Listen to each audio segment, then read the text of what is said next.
believe I heard the name Tiger Woods, so let's listen in. Thank you. Wow.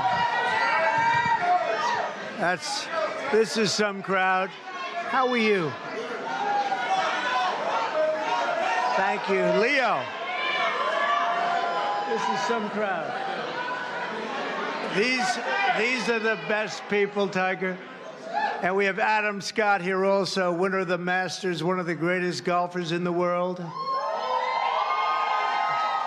I've always tried to swing just like Adam. It never worked out that way.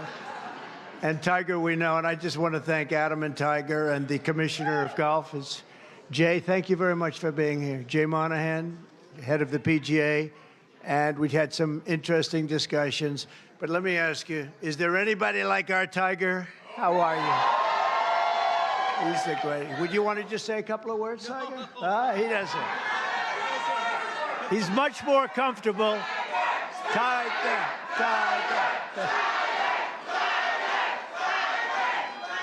Hey, it's an honor to be here. It's an honor to be here with you, Mr. President, and to be honored here with all of you. Thank you so much.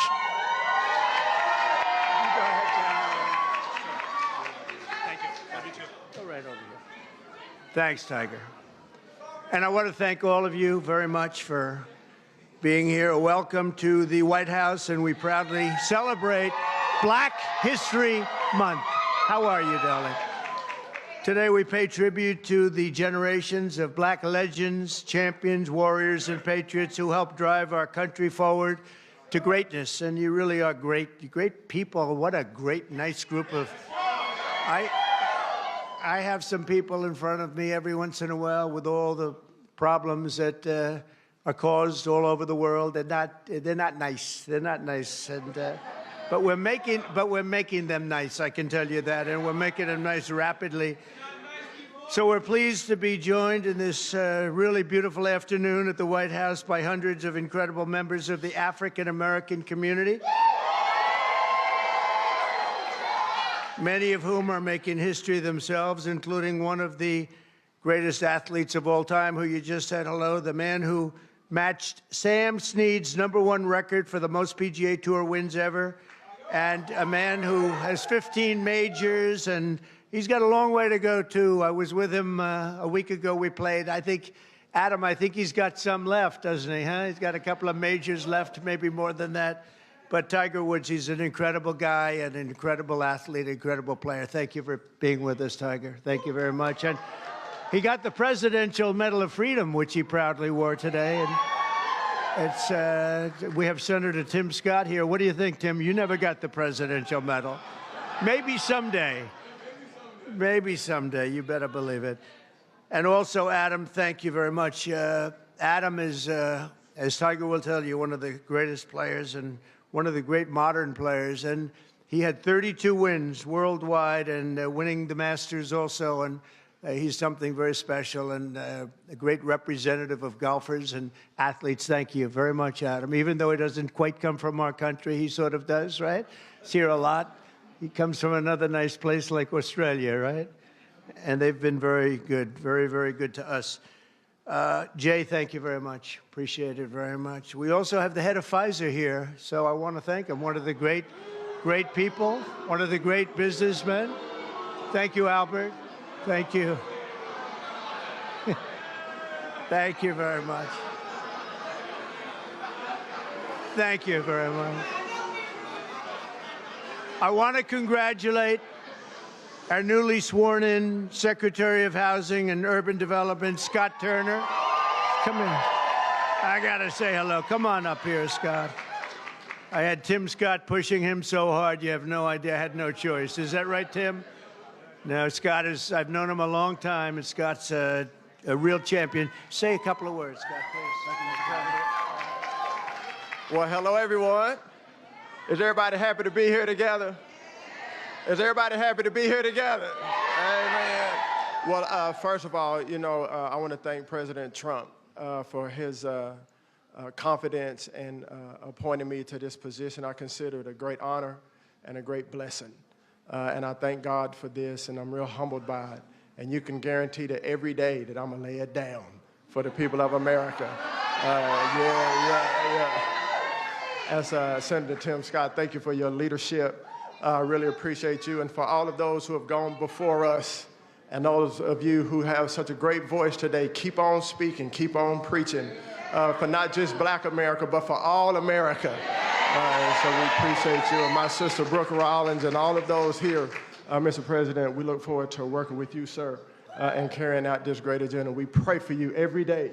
God bless you, and thank you. God bless America. Thank you for President Trump. Thank you. Congratulations. And I see we have a newly, I think you just got in, right? They just confirmed you, and you did it very nicely. Brooke Rollins, she's the Secretary of Agriculture. It's a big deal. That's great, Brooke. That was a good vote you had, too, huh? She went through very easily, a little easier than some of our people, but they were all approved, every one of them. And today we just had Kash Patel approved, which is great. So, Brooke, congratulations. Secretary of Agriculture, that's big stuff, right? That's big. So you're going to do fantastically. And congratulations also to a really good friend of mine. He endorsed me early, and he was one of the best surrogates you could have. The surrogate is when you walk around and go on television shows, and they go try and beat you up, but he beat them up. They didn't have a chance against Tim Scott, Senator Tim Scott from South Carolina. And he's now the longest-serving Black United States Senator in the history of our country. I don't know. That's pretty good. He's going to be around for a long time, right? He just got married. Congratulations on that, too. It's beautiful, beautiful wife. Thanks as well to Congressman John James. Where's John James? Is he here? Hi, John. How are you? It's a star, young star. I knew that 5 years ago, right, John? I sort of predicted it. And I'm really proud to say that we now have more Black Republicans serving in the U.S. House than at any time since 1870. That's a long time, 1870. So thank you very much. And Scott, you're going to be fantastic. I'll tell you, you're going to do a great job. As you know, the Americans are going to be celebrating something very important coming up, our 250th anniversary, our nation's founding. And when we do, we're going to look forward to honoring the contributions of countless Black Americans who fought to win and protect and expand American freedom from the very, very beginning. And some of my good friends are here today, and I appreciate you being. I'm not going to call out your names because Tiger will get very bored. He'll say, this is a little boring. This is a little boring if we do that. But I want to thank you all for being here. You are our friends, and we appreciate this. And you, McGee, you are my friend. The last administration tried to reduce all of American history to a single year, 1619. But under our administration, we honor the indispensable role Black Americans have always played in the immortal cause of another date, 1776. We like 1776. In the very first skirmish of the Revolutionary War at Lexington Green, an enslaved Black man named Prince Estabrook, you know Prince Estabrook? Yeah. Answered history's call and fought as the Minutemen alongside the other patriots of the very small Massachusetts town. Couldn't protect itself, but they did a good job. Prince was wounded in the early morning battle, becoming not only the first African-American soldier to fight in the Revolution, but among the very first Americans to spill their blood. One of the first in the nation to spill blood in that very, very tough time. Soon Estabrook joined the Continental Army and ultimately won his own freedom along with that of his fellow Americans. His legacy will endure, and we're very proud to honor him today. It's a very important day in our country, and we honor him. First person to spill blood happened to be Tim Estabrook. Today, I'm pleased to announce that we will be including the statue of Prince Estabrook in our new National Garden of American Heroes. We're going to be doing a Garden of American Heroes. And now that I think of it, I must tell you, sadly, most of them, I guess all of them are not with us any longer. I was going to put Tiger in the garden, but maybe you don't want to be there. I maybe should wait a little bit, huh? Like about 50, I think I'm going to wait about 50 years, all right? But Tiger's going to make it, okay? But I'm a little afraid to tell him yes because he'd be the only one that's living. I don't know, Tiger. Tiger's rejecting that offer, right? Under the executive order I signed last month, this new beautiful outdoor statue park. It's going to be a statue park. It's going to be unbelievable. We're picking the final sites now. It's between various states that want it very badly. We'll honor hundreds of our greatest Americans to ever live, including countless Black Americans, icons. The garden will predominantly feature incredible women like Harriet Tubman, Rosa Parks, Billie Holiday, Aretha Franklin, and Coretta Scott King.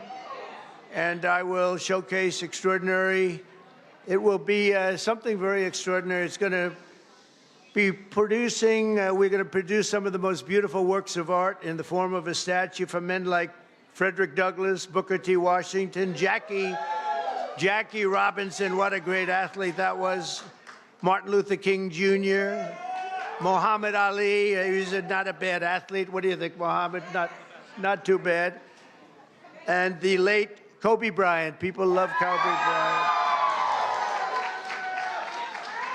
And we're going to save Tiger Woods for another time. That's all that I can. I'm sorry. During Black History Month, we pay tribute to these heroes and to so many others, but not simply because they're Black heroes, but also because they are truly American heroes who inspire all of us, very much so. The theme of this year's celebration is African Americans and labor. And we want to thank all of the Black workers, construction workers, and every other worker. They do a job like nobody can do, and we want to just thank them very much for their contribution. Tim, the contribution you've made, Tim, is incredible. Opportunity Zone, so many people, so many. He's the father of Opportunity Zone. I'm just the son. He's the father, because he came into the White House, the Oval Office, with this idea. And it's probably the #1 economic development project ever in our country. And I want to give Senator Tim Scott the credit for it. Good job, Tim. Of course, millions of Blacks were first brought here in slavery, and they were kept in that evil condition for really generations. But because of the steadfast faith and courage of so many patriots of all colors, we abolished that horrific institution, expanded civil rights, and advanced America's destiny as one nation under God with liberty and justice for all. Just a few months ago, the people in this room and millions of other Black Americans played their own part in the American story when you went to the voting booths and restored a nice, good, solid government. And there's a guy that really helped.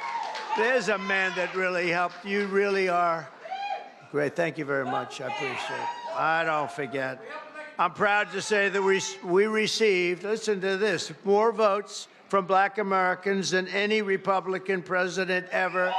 Not even close. Almost 40% of the vote. Now, I won't be happy the next time. Should I run again? You tell me. There's your controversy right there. There's your controversy.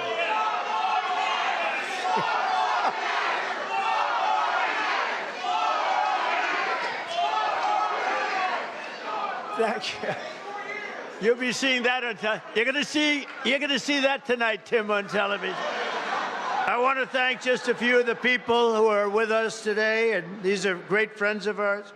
Alveda King. Alveda, where are you, Alveda? Hi, Alveda. Thank you. You've been with me from day one, and I appreciate it. I won't forget it. She's a fantastic woman. Alice Johnson. Where's Alice? Boy, are you incredible. I watched you on last night on television. You were so good. You know, Alice was in prison for doing something that today probably wouldn't even be prosecuted. She spent 22 years in prison, 22 years. She had another 22 years left. Can you believe it?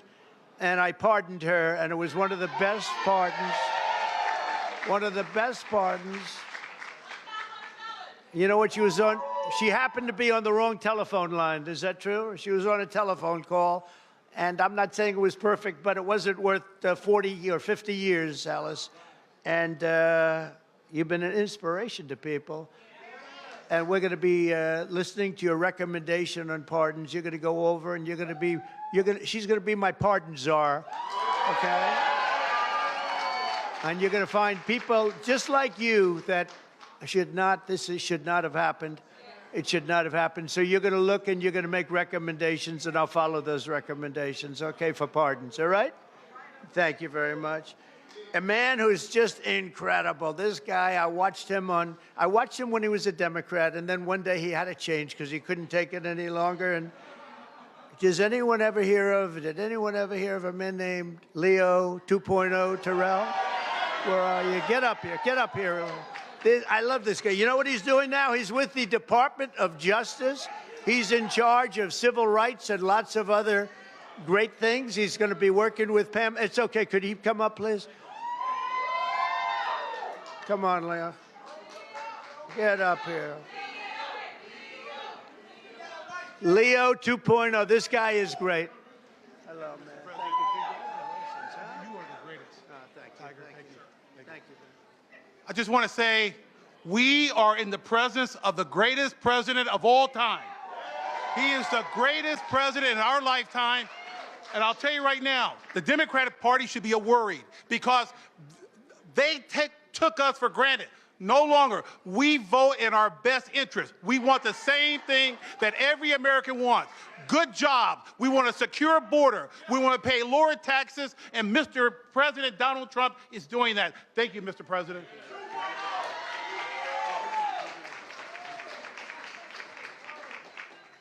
He's a great guy. No, I watched him. He was a radical Democrat. He became a radical Republican, right? He's great. He's in the Department of Justice. Think of it, doing very important work at the highest level. Also, Sage Steele. Sage, where are you? Hello, Sage. Great job you do. You're doing great. Thank you very much, Sage, for being here. Harry O. Harris. Michael. Hi, Michael. Thank you very much, Michael. Deontay Johnson. Deontay. Thank you, Deontay. Lynn Patton, she's worked for me for a long time. Lynn, she's worked for us for a long time. Bob Woodson, where's Bob? And we're also joined by 7-time Mr. Olympia. Oh, I want to see this guy. Phil Heath, where's Phil? Phil Heath, I don't want to compare my muscles. Here he is. Thank you, Phil, very much. I appreciate it. Will you come up here for a second? Come on, get up. I got to say, come on, you. From day one, right? From day one, he's been here. Get up. You got to say just a word. Don't fall. If you fall, it's all over. Tiger, you're not allowed to fall. You know, you can make a great speech, but if you fall going up, that's no good. Come on. You are great. Are you kidding me? Mr. President, it has been an honor of a lifetime to support you, to try to wake up as many people to the lies of the Democrat Party and the nonstop manipulation of the mainstream media. That's why I now have my show on Newsmax, so I can champion you. And I'm thankful that we've been able to champion him and get him across the finish line for another amazing 4 years. And let me say, I know God has chose you. He anointed you for this position. He kept you alive so you could be here today. And we prayed for that. We pray for you. We continue to pray for you. And we're thankful for your service and your sacrifice. Mr. President Donald J. Trump, honor. God bless you. Thank you. From day one. I like those guys from day one. Tiger's been there from day one, too. Let me tell you, this guy is amazing.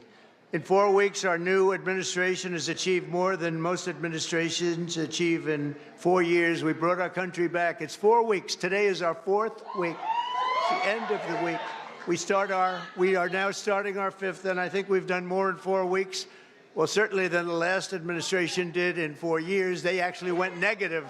They actually went in the wrong direction. Together, we're going to be fighting long and hard for Black Americans and all Americans. We're going to be fighting for all Americans. We've secured our border, and we're stopping the invasion of our country. You know, our border right now is more secure than it's ever been.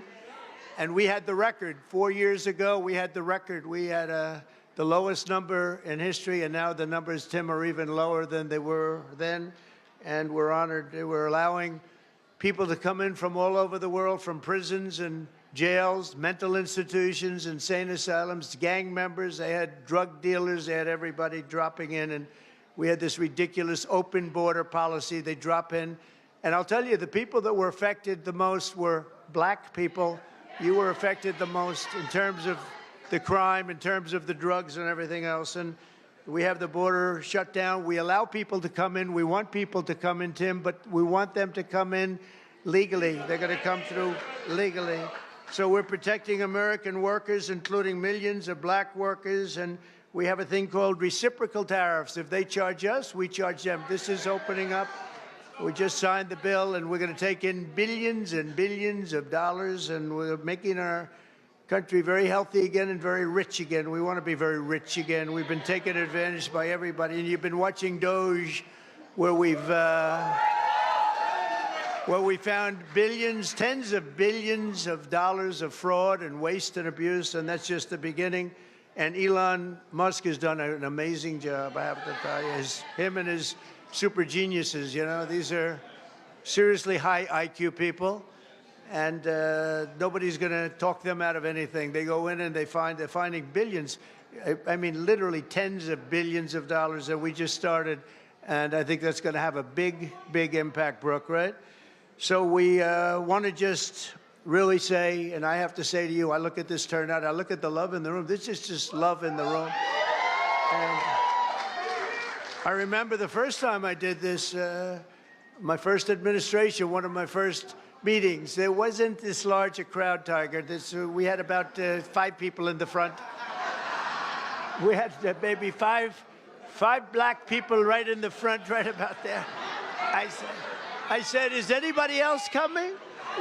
Is this it? Are we open? I don't even think Tim Scott, I know Turner wasn't there. I don't think Tim Scott was there either. I'm not sure. But that's all changed. And we got the highest vote. And one of the big reasons I'm president today is because of the black vote. And I always appreciate it. So this is a very special time. It's Black History Month. We love you all. We're going to work with you. We're going to make America greater than ever before. We're going to do it together. And I want to thank you all for being here. It's an incredible honor. And to my great golfing friends, I want to thank them in particular because they really are. They make a lot of money. They don't have to be up here with me.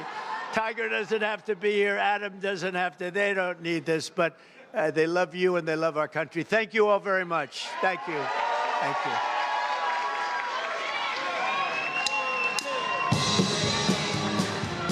All right, we've been listening to President Donald Trump at a event there in the East Room of the White House. They are celebrating Black History Month. I want to bring in our political director, Lindsay Keith, is also in our nation's capital this afternoon. That's home base for you now, Lindsay. Talk to us about your thoughts on what you saw and what you heard. Tiger Woods was there, too. Yeah, Tiger Woods was there, which he got a roaring applause when the president mentioned him. You know, but I think this is an interesting moment for the president. Obviously, he pointed out saying that it was the black vote that helped him win. And if you look back to his numbers from exit polling, he received over 21% of the male black vote this time around, which was just about 13% when he won in 2016. So doubling almost that number. And then he got 13% of the overall black vote and just about 8% when he won in 2016. So you do see that increase of support, him making a joke that the room was empty previously for Black History Month. And, you know, we really saw that on the campaign trail as well, going into barbershops, talking to black swing voters who were more interested in him specifically because of jobs and specifically because of RFK Jr., actually, and their concern about our healthcare system and what it meant for the black community there. You know, but it also comes at a time where some people were worried about how he would treat this community, removing DEI initiatives from government programs. But the administration sees it quite differently, saying we don't see color, we see all Americans, and we want to lift these people up. But you heard the president saying there that he's going to bring about this garden of American heroes. There's going to be people like Harriet Tubman in there, Kobe Bryant, he even mentioned, Martin Luther King Jr., and he mentioned a slew of black Americans who, you know, we celebrate over the years. So it's fascinating as well well, critics concerned about him removing DEI, feeling that that was pointed specifically at the black community. But from his perspective, that was not. It was more about, they would say, liberal policies that they felt were baked into those. And that's coming from black strategists who are Republicans as well.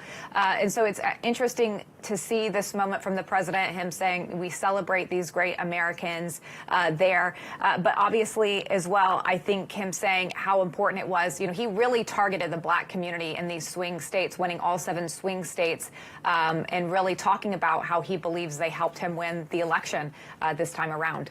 All right, great context. Thank you for that, Lindsay. Meanwhile, we continue to follow breaking news. In fact, we have new video just into our newsroom here at Dr. Phil's Merit TV of the 3 bus bombs that exploded on empty buses in neighborhoods across Tel Aviv tonight. This is the aftermath of what the scene looks like. Again, we know 3 bombs were detonated.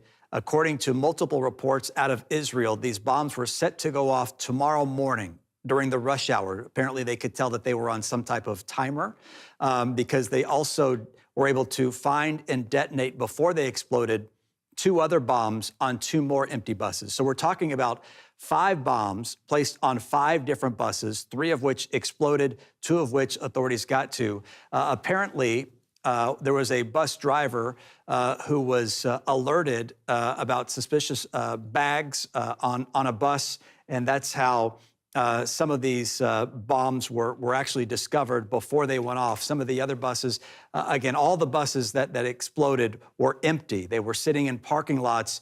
It's still unclear how many different parking lots as I'm reading through, and we're getting our information, again, from a time zone that's 8 hours ahead of us. We're slowly getting the information into us, but it appears that these explosions actually happened in 3 different locations. So if you think about a coordinated terror attack, and the way to really impose fear on people is you would probably place bombs in areas and buses that are going on different routes. So if it were a coordinated attack, they all go off at the same time in different parts of town, and to try and cause the chaos, you can only imagine what would happen had this attack been successful.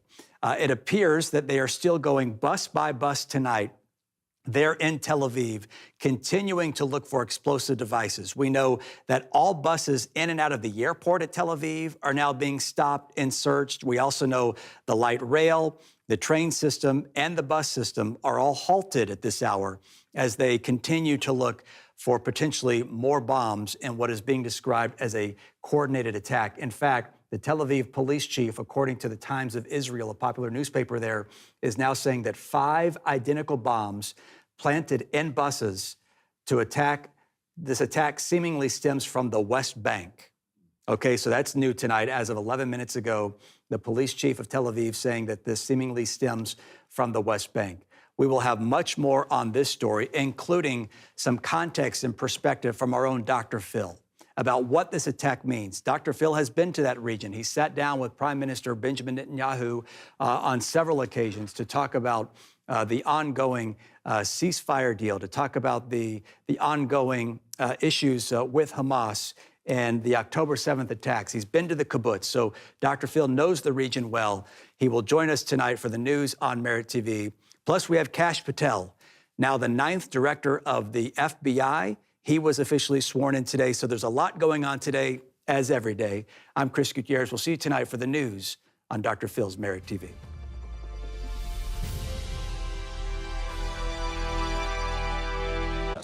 Okay, up to and including the electronic